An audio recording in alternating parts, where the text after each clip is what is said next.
원인이 될 수 있다는 사실 알고 계셨나요? 건강보험 심사평가원 자료에 따르면 최근 10년 사이 두경부암 진료 환자는 41%, 두경부암 중에서 구인두암 진료 환자 수는 56% 증가했다고 합니다. 두경부암은 말 그대로 머리와 목 주변에 생기는 암을 말하는데요. 원래 두경부암은 대표적인 원인이 흡연과 음주였습니다. 그런데 최근엔 또 하나의 원인이 크게 주목받고 있는데요. 바로 인유두종 바이러스 HPV입니다. HPV는 원래 여성의 자궁 경부암 원인으로 잘 알려져 있지만 이 바이러스가 구강을 통해서 인두 부위로 옮겨지면 구인두암 같은 두경부암을 유발할 수 있다는 연구들이 계속 보고되고 있어요. 특히 HPV는 대부분 성접촉을 통해 감염되는 특징이 있기 때문에 HPV 감염자와의 구강 성교가 바이러스를 구인두로 옮기는 경로가 될 수 있다는 것이죠.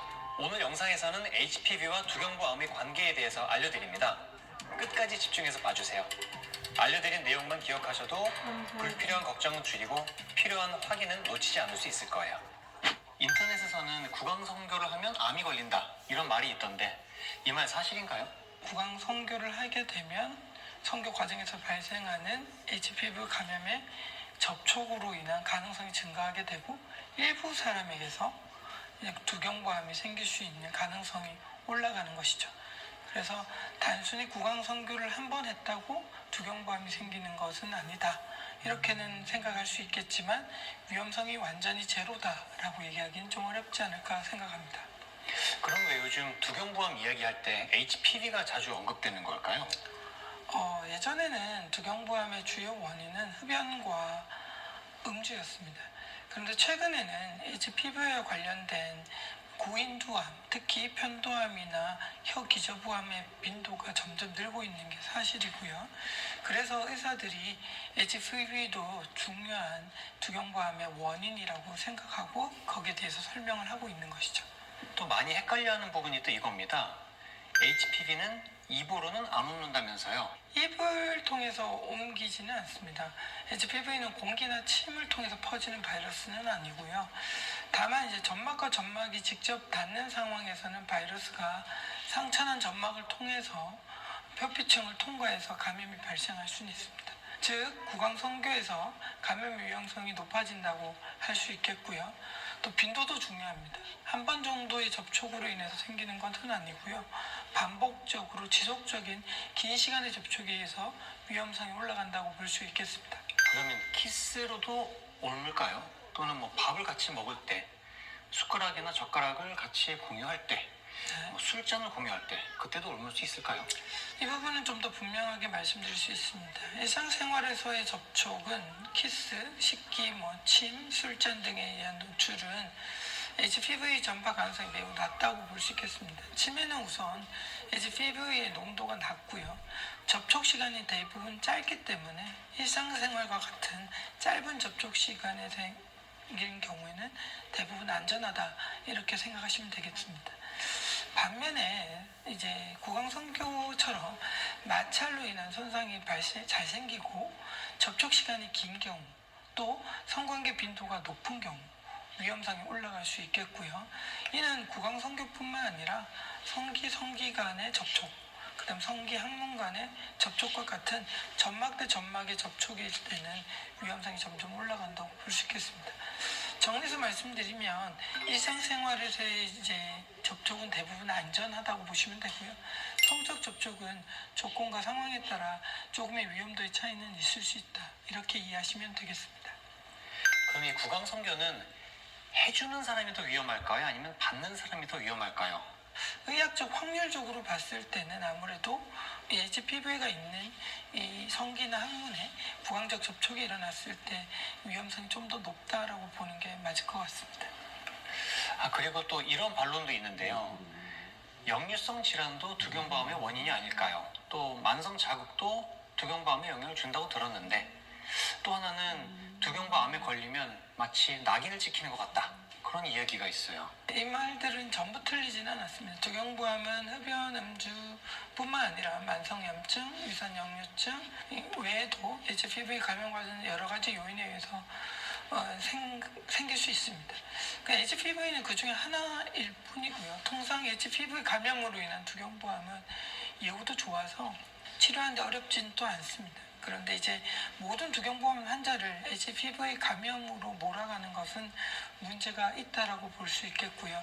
아직까지는 HPV보다는 일반적인 원인이 되는 것들로 인한 자극으로 인해 생긴 경우 아직까지는 훨씬 더 많다 이렇게 보면 되겠습니다. 그러면 이제 안 걸리려고 하면 어떻게 해야 될까요? 현실적인 기준은 이 정도입니다. 이제 우선은 예방접종 같은 거는 도움이 좀 될 수 있습니다. 특히 성접촉이 별로 없었던 어린이일수록 좋고요. 성접촉이 적을수록 효과적이라고 볼 수 있겠습니다. 성관계 시 이 콘돔 같은 걸 사용을 해서 점막과 점막 간 접촉을 위험성을 줄인다면 아무래도 그 위험성으로부터 조금 안전하다고 볼 수 있겠고요. 그 다음에 또 파트너가 좀 많을수록 아무래도 확률상 HPV 감염의 위험성은 올라간다고 볼 수 있겠습니다. 그리고 성기나 항문, 구강에 상처가 있을 때는 감염의 위험도가 높아지기 때문에 그런 컨디션이 유발될 수 있는 행위나 그런 컨디션에서 시행되는 그 성접촉은 좀 피해주는 게 좋지 않을까 그렇게 생각하시면 되겠습니다. 가다실 예방접종은 나이가 어릴수록 성관계 하기 전이면 좋다고 말씀을 하셨는데 그러면 나이가 있으면 지금 40, 50대가 넘어가면 가다실 접종이 의미가 없는 걸까요? 꼭 그렇다고 보기는 어렵고요. 가다실 요즘에는 국가를 주로 맡게 되는데요. 이미 감염된 HPV를 예방하는 효과는 없습니다. 그러나 이 HPV는 여러 가지 아형을 가지고 있고 그 아형마다 암을 유발시킬 수도 있고 그냥 양성질환을 만들 수도 있고 이런 차이가 좀 있기 때문에 접종을 해주시게 되면은 이미 감염되지 않은 그 HPV 다른 아형들에 대한 예방 백신 효과는 있기 때문에 전혀 의미가 없다라고 보기는 어려울 거고요. 성생활에 빈도가 좀 높은 분들이나 다양한 파트너를 공유하는 경우에는 아무래도 의미가 없다고 보기는 어렵고 도움은 좀 된다라고 생각할 수 있겠습니다. 그럼에도 불구하고 성접촉이 적었던 나이, 아주 어린 아이들에게서 아무래도 HPV에 대한 접촉이 드물기 때문에 훨씬 더 효과적이다. 그렇게 이해하시면 될 것 같습니다.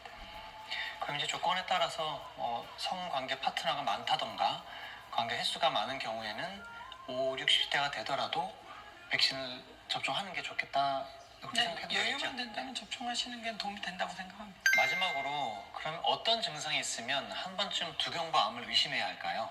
다른 암들과 마찬가지로 두경부암도 초기에는 증상이 아주 뚜렷하지 않은 경우가 많습니다. 그래서 더 헷갈리고 이 정도는 흔한 거 아니야? 이렇게 생각하고 넘어가기가 쉽습니다. 한 2주 이상 지속되는 다양한 증상들이 생기게 되면 한 번 정도는 의심해 보셔야 됩니다. 대표적인 증상은 목에 뭐가 걸리는 느낌이나 만져지는 느낌, 그리고 한쪽 편도 유독스럽게 조금 더 커져서 이물감이 느껴진다거나 불편감이 느껴지는 경우, 그럼 입안이나 혀에 이제 상처가 생겼는데 잘 안 아물어서 계속 지속되거나 하얀색 변형이 오는 경우, 이유 없이 목소리가 좀 쉰다거나 그 다음에 삼킬 때 불편하게 하거나 통증 같은 게 생기는 경우, 그 다음에 목에 멍울이 만져지는데 크게 줄지 않는 그런 컨디션일 때는 한 번 정도 두경부암일 수 있겠다라고 고민해보고 진료를 한번 받아보시는 게 좋을 것 같다고 생각됩니다. 그럼 이런 증상들이 있다고 무조건 암을 걱정할 필요는 없죠? 네, 물론 아닙니다. 대부분 암이 아닌 경우가 훨씬 많고요. 암증이나 이런 경우가 훨씬 더 많고, 다만 두경부암은 초기에 대수롭지 않은 증상처럼 시작되는 경우가 많기 때문에 증상이 오래 간다면 한 번 정도는 확인해 보시는 게 필요하다. 이렇게 생각하시면 되겠습니다. 오늘 이야기를 한번 정리해 보겠습니다. 아무래도 오늘 영상을 보면서 이 세 가지만 기억하셔도 될 것 같은데요. 일상생활의 접촉은 대부분 안전합니다. 그리고 위험도는 성관계나 성생활의 조건에 따라 좀 달라질 수 있고요. 백신과 검진은 명확하게 도움이 된다. 이렇게 생각하시면 될 것 같습니다. 지금까지 세니비루과 송유선 인생이 더 행복할 거라 믿는 사람들이 많습니다. 혼자 사는 건 외롭고 서로 의지하며 살면 좋지 않을까? 라고 생각하지만 현실은 전혀 다릅니다. 재혼은 단순히 새로운 동반자를 얻는 것이 아니라 불필요한 갈등과 복잡한 문제까지 끌어들이는 위험한 선택이 될 수 있습니다.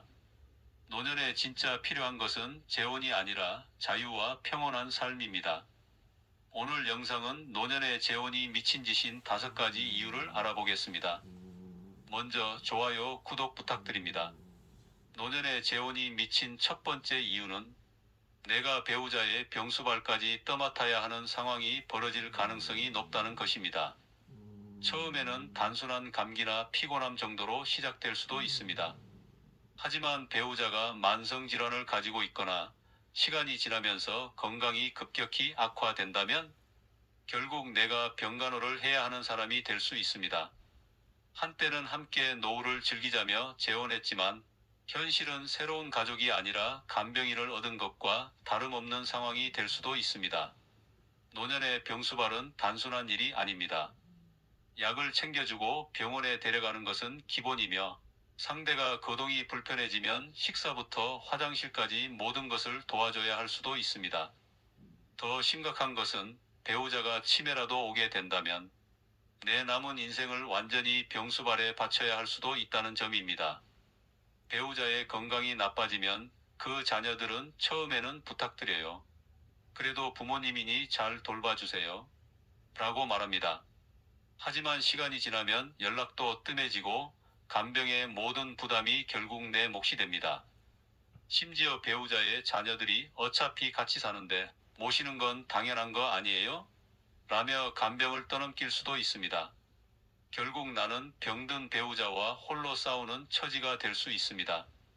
내 몸도 성취하는데 아픈 배우자까지 돌봐야 한다면 노후가 행복할 수 있을까요?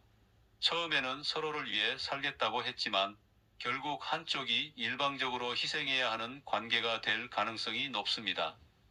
만약 내가 먼저 아프다면 배우자가 나를 끝까지 책임질까요?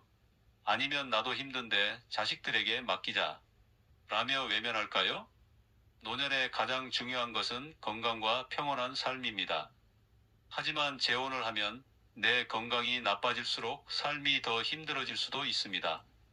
내가 아픈 것도 서러운데 아픈 사람을 돌봐야 하는 부담까지 안게 된다면 그것은 배우자가 아니라 짐이 될 수도 있습니다. 재혼을 고민하고 있다면 반드시 스스로에게 물어봐야 합니다. 나는 이 사람의 병수발을 평생 감당할 수 있는가? 만약 그럴 자신이 없다면 재혼은 미친 짓입니다. 남은 인생을 병간호로 보내고 싶지 않다면 혼자가 오히려 더 현명한 선택일 수도 있습니다. 이 씨는 몇 년 전 혼자 사는 것이 외로워 재혼을 결심했습니다. 상대는 동갑내기 남성이었고 서로 의지하며 남은 생 따뜻하게 보내자는 말에 마음이 움직였습니다. 하지만 결혼 후 불과 1년 만에 이 씨의 삶은 완전히 뒤바뀌었습니다. 남편은 결혼 전부터 당뇨와 고혈압을 앓고 있었지만 이를 제대로 말하지 않았습니다. 시간이 지나면서 건강이 급격히 악화되었고 이 씨는 하루 종일 남편의 병수발을 드는 신세가 되었습니다. 약을 챙기고 식사를 준비하고 병원에 데려가고 심지어 거동이 불편해지면서 화장실까지 도와야 하는 상황이 되었습니다. 더 황당한 것은 남편의 자녀들이었습니다. 처음에는 아버지 돌봐주셔서 감사해요. 라고 하더니 점점 연락이 뜸해졌고 나중에는 어차피 같이 사는데 엄마가 모시는 게 맞죠? 라며 간병을 떠넘겼습니다. 이 씨는 점점 지쳐갔고 몸까지 망가져갔습니다. 결국 이 씨는 후회했습니다. 나는 남은 인생을 편하게 살고 싶어 재혼했는데 왜 남의 병수발로 끝나야 하지? 하지만 이미 늦었습니다. 이혼을 하려 해도 법적 문제와 주변의 시선 때문에 쉽지 않았습니다. 차라리 혼자가 더 나았다. 이 씨는 뒤늦게 깨달았습니다. 노년의 재혼은 행복이 아니라 끝없는 희생과 후회가 될 수도 있습니다. 노년의 재혼이 미친 짓인 두 번째 이유는 배우자의 가족과 얽혀 인간관계가 복잡해진다입니다. 재혼은 단순히 두 사람이 함께하는 것이 아니라 배우자의 가족까지 끼어들며 새로운 인간관계가 형성되는 일입니다. 나이가 들수록 인간관계는 단순해지는 것이 좋은데 재혼을 하는 순간 상황은 정반대로 흘러갑니다. 새로운 가족들이 생기면서 피곤한 갈등과 예상치 못한 문제들이 끊임없이 발생합니다. 자식들이 반대하는 경우가 많습니다. 배우자의 자식들과 내 자식들이 서로를 경계하며 우리 부모 재산을 뺏기면 안 된다라는 생각을 갖기 시작합니다. 처음에는 예의를 지키는 척하지만 시간이 지나면 상속 문제, 재산 분배, 부모 부양 문제로 불편한 기류가 흐릅니다. 표면적으로는 아무 문제가 없는 것 같아도 속으로는 견제하고 불만을 가지는 경우가 많습니다. 결국 친했던 자식들과도 멀어질 수 있습니다. 배우자의 친척들도 문제입니다. 단순히 새로운 가족이 늘어나는 것이 아니라 그들과의 의무까지 따라옵니다. 명절 때마다 챙겨야 할 사람은 늘어나고 경조사 비용 부담도 커집니다. 형식적으로라도 왕래를 해야 하는 상황이 생기고 결혼도 하지 않은 가족의 일까지 신경 써야 하는 처지가 됩니다. 배우자의 손주들에게까지 신경을 써야 할 수도 있습니다. 내 손주들에게는 당연하게 용돈을 주고 선물을 챙겼지만 배우자의 손주들에게 똑같이 하지 않으면 차별한다는 말이 나옵니다. 억지로 맞춰주려 하면 지출이 늘어나고 신경을 안 쓰려 하면 관계가 서먹해집니다. 결국 마음 쓰는 일이 많아지고 피로만 쌓이게 됩니다. 시간이 지나면서 감당할 수 없는 문제들이 쏟아집니다. 사소한 갈등이 쌓여 배우자의 자식들이 우리 부모가 불행해졌다며 관계를 끊겠다고 하거나 내가 아플 때 배우자 가족들이 그건 우리와 상관없는 문제라며 발을 뺄 수도 있습니다. 처음에는 좋은 사람처럼 보였던 배우자의 가족들이 시간이 지나면서 점점 부담스러운 존재가 됩니다. 노년에는 인간관계를 단순하게 유지하는 것이 중요합니다. 하지만 재혼을 하는 순간 불필요한 인간관계가 폭발적으로 늘어나고 피곤한 갈등 속에서 마음 편할 날이 없어집니다. 결국 배우자와의 관계가 좋아도 주변 상황이 힘들어지면서 후회하게 될 가능성이 큽니다. 나이가 들수록 가장 중요한 것은 내 삶의 평온함입니다. 배우자의 가족과 얽혀 피곤한 관계 속에서 스트레스를 받느니 혼자가 훨씬 더 자유롭고 행복할 수 있습니다. 김 씨는 5년 전 외로움을 이기지 못하고 재혼을 결정했습니다. 처음에는 서로 의지하며 행복하게 지낼 거라 믿었습니다. 하지만 문제는 배우자의 가족들이 끼어들면서 시작되었습니다. 배우자의 자식들은 겉으로는 환영하는 척했지만 시간이 지나면서 우리 엄마 재산을 노리는 거 아니냐는 의심을 하기 시작했습니다. 처음엔 어색하게라도 왕래하던 관계가 점점 냉랭해졌고 결국 배우자는 자식과 사이가 멀어지면서 스트레스를 받았습니다. 명절과 경조사 때마다 배우자의 친척들을 챙겨야 했습니다. 생전 처음 보는 사람들까지 가족이라는 이유로 불러 모았고 돈을 쓰지 않으면 어른 대접할 줄 모른다는 소리를 들었습니다. 배우자의 손주들에게 용돈을 주지 않자 차별한다며 불만을 품었고 결국 배우자는 자식들 눈치를 보며 김 씨에게 부담을 주기 시작했습니다. 결국 김 씨는 재혼 이후 더 외롭고 피곤한 삶을 살게 되었습니다. 혼자일 때는 없던 스트레스가 끝없이 쌓였고 배우자의 가족들이 만들어낸 갈등 속에서 점점 지쳐갔습니다. 이제는 조용한 혼자만의 삶이 그리워졌지만 이미 엉켜버린 관계를 되돌리기에는 늦어버렸습니다. 노년의 재혼이 미친 짓인 세 번째 이유는 배우자가 숨겨둔 경제적 문제를 결혼 후 알게 될 수도 있다입니다. 재혼을 결심할 때 상대방이 모든 것을 솔직하게 말할 거라 믿는 것은 순진한 착각입니다. 돈 문제는 가장 감추기 쉬운 부분이며 재혼 전에는 드러나지 않는 경우가 많습니다. 좋은 감정이 앞서다 보면 상대방의 경제적 상황을 깊이 따져보지 않고 결혼을 결정하게 되고 결혼 후에야 충격적인 현실과 마주하게 됩니다. 배우자가 빚을 숨기고 있었던 경우 재혼과 동시에 그 부담을 함께 짊어지게 될 수도 있습니다.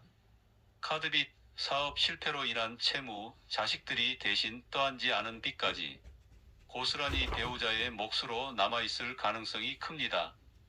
결혼을 했다는 이유만으로 부부니까 함께 해결해야 한다는 말이 따라오고 원치 않는 채무를 감당해야 하는 상황이 벌어집니다. 돈 문제로 갈등이 커지면 결국 다툼이 반복되고 심리적인 스트레스는 물론 경제적 압박까지 겹치게 됩니다. 배우자가 경제적으로 자립할 능력이 없는 경우도 많습니다. 연금이 충분하다고 말했지만 결혼 후 확인해 보면 생활비를 감당하기에 턱없이 부족한 경우가 많습니다. 배우자가 경제적으로 힘들어지면 부부라면 당연히 도와야 하는 거 아니냐는 압박이 시작됩니다. 처음에는 작은 돈을 빌려주는 것으로 끝날 것 같지만 결국 한쪽이 다른 한쪽을 부양해야 하는 처지가 됩니다. 더 심각한 경우 배우자의 자식들이 부모에게 지속적으로 금전적 도움을 요청하고 있을 수도 있습니다. 결혼 후 알고 보니 배우자의 자식이 경제적으로 어려워 배우자에게 돈을 요구하고 있었다면 그 피해는 고스란히 내 몫이 됩니다. 처음에는 우리 아이가 조금 힘들어서 돕고 있어라고 말하지만 시간이 지나면서 금전 지원이 당연한 것이 되고 결국 내 돈까지 흘러나가는 상황이 벌어집니다. 재혼 후 뒤늦게 배우자의 경제적 문제를 알게 되는 순간 빠져나오는 것은 어렵습니다. 나이가 들어 다시 혼자가 되는 것이 두렵고 법적 절차나 재산 문제로 인해 이혼도 쉽지 않게 됩니다. 결국 참고 살든가 모든 것을 포기하고 다시 혼자가 되든가 두 가지 선택만 남게 됩니다. 노년의 삶에서 가장 중요한 것은 경제적 안정입니다. 배우자의 숨겨진 빚이나 경제적 부담을 떠안는 순간 남은 인생은 불행으로 가득 차게 됩니다. 재혼 후 후회하며 돈을 지키려고 발버둥 치느니 처음부터 혼자 사는 것이 훨씬 안전한 선택입니다. 노년에 가장 경계해야 할 것은 돈 문제가 엮이는 관계입니다. 강 씨는 몇 년 전 혼자가 된 뒤 외로움을 이기지 못하고 재혼을 결심했다. 배우자는 경제적으로 자립하고 있다고 말했고 연금도 충분히 나온다고 했다. 함께하면 더 안정적이고 행복한 삶이 될 거라 믿었다. 하지만 결혼 후 끔찍한 현실과 마주하게 되었다. 배우자가 숨기고 있던 빚이 드러났다. 카드빚, 사업 실패로 생긴 채무, 자식들이 대신 갚지 않은 돈까지 모두 남아 있었다. 결혼한 이상 책임을 회피할 수 없었고 배우자의 빚은 곧 이 씨의 부담이 되었다. 매달 채권자들의 톡촉 전화가 쏟아졌고 급기야 연금을 압류당하는 상황까지 발생했다. 더 큰 문제는 배우자의 자식들이었다. 경제적으로 어렵다며 계속 돈을 요구했고 배우자는 부모로서 돕는 게 당연하다며 그 부담을 떠안았다. 결국 이 씨의 돈까지 흘러나갔다. 재혼이 행복을 가져다 줄 거라 믿었지만 결국 남은 것은 끊임없는 빚과 돈 걱정뿐이었다. 그제야 깨달았다. 노년의 가장 어리석은 선택은 배우자의 경제 상황을 확인하지 않고 재혼하는 일이었다. 노년의 재혼이 미친 짓인 네 번째 이유는 내 집에서 내 마음대로 살지 못할 수도 있다입니다. 혼자 살 때는 모든 것이 자유롭습니다. 언제 자고 일어나든 무엇을 먹든 집안을 어떻게 꾸미든 오직 내 마음입니다. 하지만 재혼을 하는 순간 평생 살아온 내 집이 더 이상 내 것만이 아닐 수도 있습니다. 배우자가 들어오면서 생활 방식이 달라지고 사소한 것 하나까지 간섭이 시작됩니다. TV 볼륨을 키우면 왜 이렇게 시끄럽게 보냐라는 말이 돌아오고 식사 시간을 맞추지 않으면 부부끼리 같이 밥도 안 먹냐는 불만이 나옵니다. 한때는 편하게 누워 쉬던 소파조차 더 이상 내 자리가 아닐 수도 있습니다. 배우자의 자식들이 집을 자기들 것처럼 드나들 가능성도 큽니다. 처음에는 예의를 갖추지만 시간이 지나면 우리 부모님이 사시는 집인데 당연히 와도 되죠? 라는 태도를 보입니다. 주말마다 찾아와 냉장고를 열고 내 생활 패턴을 무너뜨리고 마치 자신들의 공간인 것처럼 행동하기 시작합니다.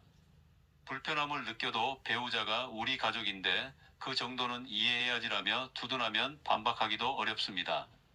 더 심각한 문제는 재산권까지 침해될 수 있다는 점입니다.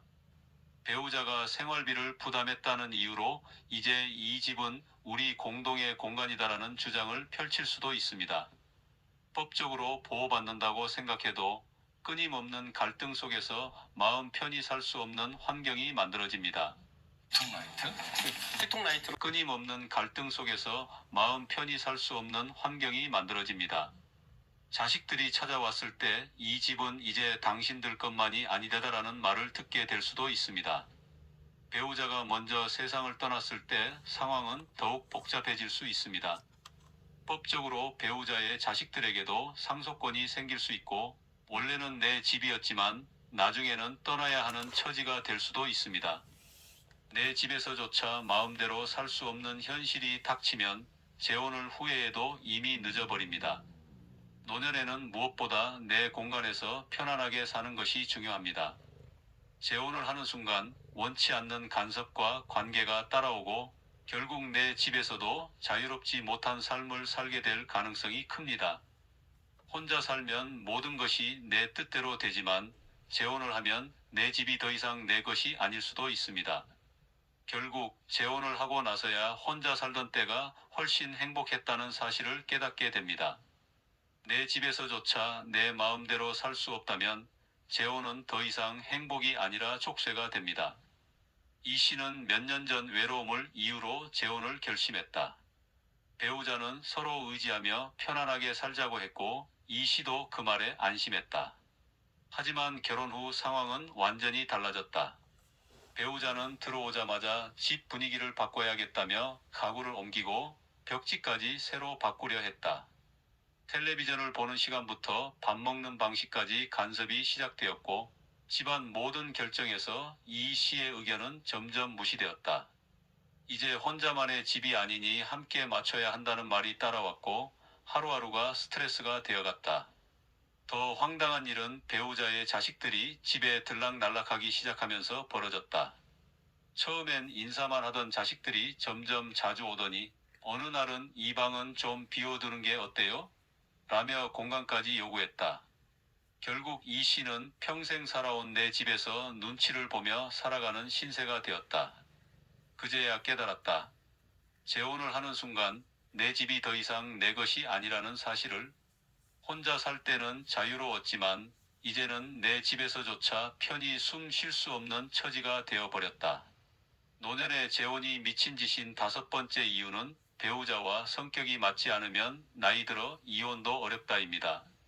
젊었을 때는 성격이 맞지 않으면 헤어지는 것이 비교적 쉬운 선택입니다.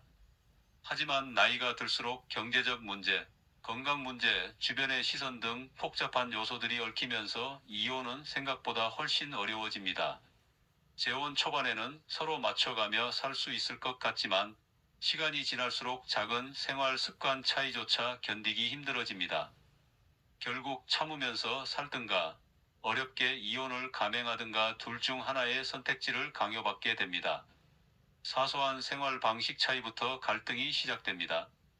TV 채널 하나를 두고도 싸움이 벌어지고 식사 시간과 수면 패턴이 다르면 매일 불만이 쌓입니다. 배우자가 지나치게 잔소리가 심하거나 강한 자기 주장을 내세운다면 노년의 남은 삶이 끝없는 스트레스 속에서 흘러가게 됩니다. 젊었을 때는 참을 수 있었던 문제도 나이가 들면 인내심이 줄어들고 갈등이 더욱 깊어집니다. 성격이 맞지 않으면 대화가 줄어들고 결국 각방을 쓰거나 집안에서 마주치지 않으려 애쓰는 상황이 됩니다. 함께 있어도 불편하고 집이 편안한 공간이 아니라 견뎌야 하는 장소가 되어버립니다. 처음에는 그래도 혼자보다는 낫겠지라고 생각했지만 어느 순간부터 혼자 살 때가 훨씬 더 행복했다는 사실을 깨닫게 됩니다. 이혼을 결심하려 해도 쉽지 않습니다. 나이가 많아질수록 다시 혼자가 되는 것이 두려워지고 이혼 후의 생활을 감당할 자신이 없어집니다. 재산 정리 문제도 복잡해지고 이혼 후 갈 곳을 정하는 문제도 생깁니다. 주변 사람들의 시선도 부담스럽습니다. 이 나이에 이혼해서 뭐 하려고? 노년에 서로 기대며 살아야지. 같은 말들이 돌아오면서 결정을 더 어렵게 만듭니다. 경제적인 문제도 큰 걸림돌이 됩니다. 재혼 후 생활비를 함께 부담했다면 이혼 과정에서 재산 분배 문제가 복잡해질 수 있습니다. 한쪽이 상대에게 경제적으로 의존하고 있었다면 이혼을 하더라도 계속 금전적 지원을 요구할 가능성이 큽니다. 결국 갈등을 참아가며 억지로 관계를 유지할 수밖에 없는 상황이 벌어집니다. 이혼을 하지 못하고 참고 사는 노년은 고통스럽습니다. 자유롭고 편해야 할 시기에 매일 얼굴을 마주하는 것조차 피곤한 상대와 함께 살아야 하는 현실은 재혼을 후회하게 만듭니다. 나이 들어 성격이 맞지 않으면 갈등이 더욱 깊어지고 해결이 어려워집니다.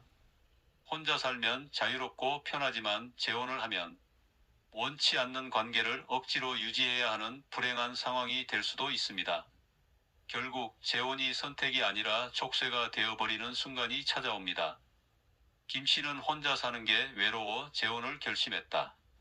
배우자는 성격이 차분하고 이해심이 많아 보였고 남은 인생을 함께하면 외롭지 않을 거라 생각했다. 하지만 결혼 후 끔찍한 현실이 펼쳐졌다. 생활 방식부터 사사건건 부딪혔다. 김 씨가 늦게 자고 아침에 천천히 일어나면 노인이 규칙적으로 살아야지. 왜 이렇게 게으르냐는 잔소리가 쏟아졌다. TV 채널을 돌릴 때마다 이런 프로그램은 재미도 없는데 왜 보냐며 트집을 잡았고 밥 먹는 습관까지 간섭하기 시작했다. 참다 못해 이혼을 결심했지만 나이가 많아지니 모든 게 부담스러웠다. 재산을 어떻게 나눌지, 이혼 후 다시 혼자 살 자신이 있는지 고민하다 보니 결정을 쉽게 내릴 수 없었다. 자식들에게 상의했지만 이 나이에 이혼해서 뭐 하려고요? 그냥 참고 사세요라는 말만 돌아왔다. 결국 김 씨는 평생을 후회하며 참고 살아야 하는 처지가 되었다. 혼자 살 때는 자유로웠지만 재혼 후에는 내 집에서도 눈치를 보며 살아야 하는 신세가 되어버렸다. 구독자 여러분,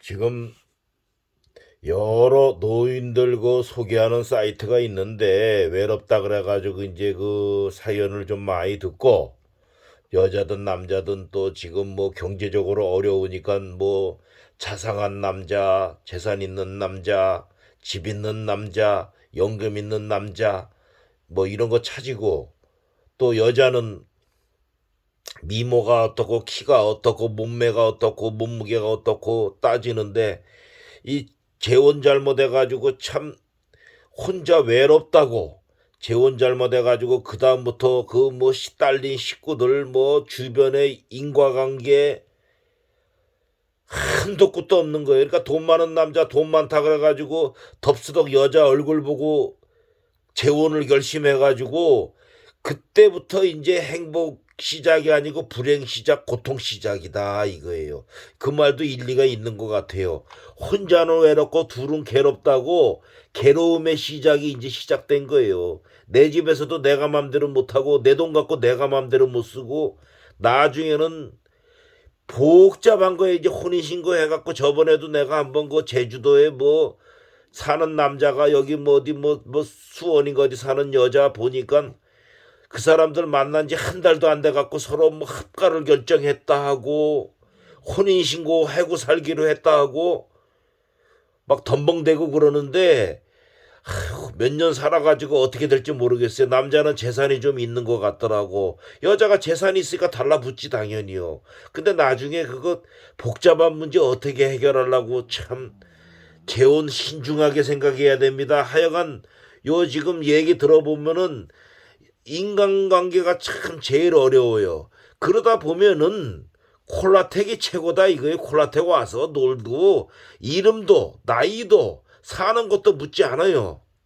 그냥 쓱 한번 쳐다보고 굿 그러면 좀 놀다가 헤어지면 그만이야. 밥 한 그릇 먹으면 그만이고 무언 같이 살아갖고 혼인신고를 하고 뭐를 하고 아유 주접들어 싸면은 피곤하다니까. 하여간 재혼은 신중하게 생각해야 될 건 맞아요. 아이 한번 이야기해 봤어요. 들어보고.